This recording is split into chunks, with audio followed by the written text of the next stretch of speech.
ஏன்யா சேசிங்கில் தான் திணறுவீங்கன்னு பார்த்தா இன்னைக்கு ஃபர்ஸ்ட் பேட்டிங் பண்ணி அதை விட மோசமான பெர்ஃபார்மன்ஸ் கொடுத்துருக்கீங்க.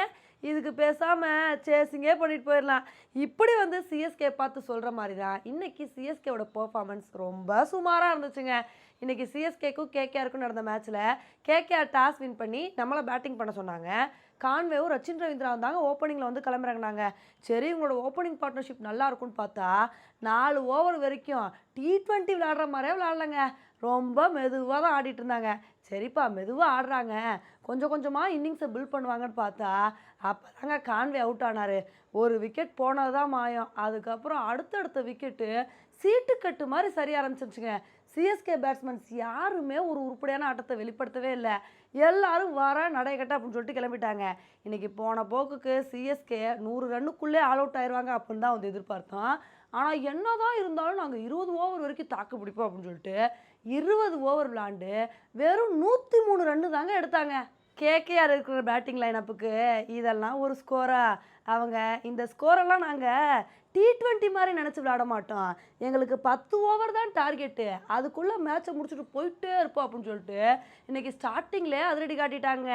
எங்கள் டீகாக்கும் சுனில் நரேனுமே இந்த மேட்சை முடிச்சுடுவாங்க அப்படின்னு தான் வந்து எதிர்பார்த்தோம். ஆனால் 2 பேரும் அவுட் ஆகிட்டாங்க.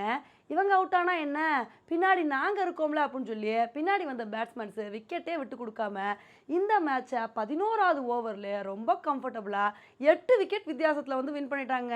உண்மையிலே இன்றைக்கி சிஎஸ்கே கொடுத்த பர்ஃபார்மன்ஸை பார்க்கும்போது நமக்கு என்ன தெரியுது அப்படின்னா, கண்டிப்பாக இந்த ஐபிஎல் சீசனில் சிஎஸ்கே தேரவே மாட்டாங்க அப்படின்றது மட்டும் தெரியுதுங்க. ஏன்னா இவ்வளோ நாள் நம்ம வந்து சிஎஸ்கே மேலே ஒரு நம்பிக்கை வச்சுட்டு இருந்தோம். சேசிங்கில் தான் திணறாங்க. டாஸை வின் பண்ணி ஃபர்ஸ்ட் பேட்டிங் சூஸ் பண்ணி நல்ல ஒரு டார்கெட்டை கொடுத்தாங்க அப்படின்னா கண்டிப்பாக அந்த டார்கெட்டை வச்சு டிஃபெண்ட் பண்ணிடுவாங்க அப்படின்னா சிஎஸ்கே மேலே குருட்டு நம்பிக்கை வச்சுருந்தோம். ஆனால் இந்த நம்பிக்கை எல்லாத்துலேயுமே மண்ணள்ளி போடுற மாதிரி இன்னைக்கு மேட்ச்சில் சிஎஸ்கே ஒத்த மேட்ச்லேயே சோழியை முடிச்சு விட்டாங்க அப்படின்னு தாங்க வந்து சொல்லணும். உண்மையிலே இன்றைக்கி தோனி கேப்டனாக கிளம்புறங்கிறாரு.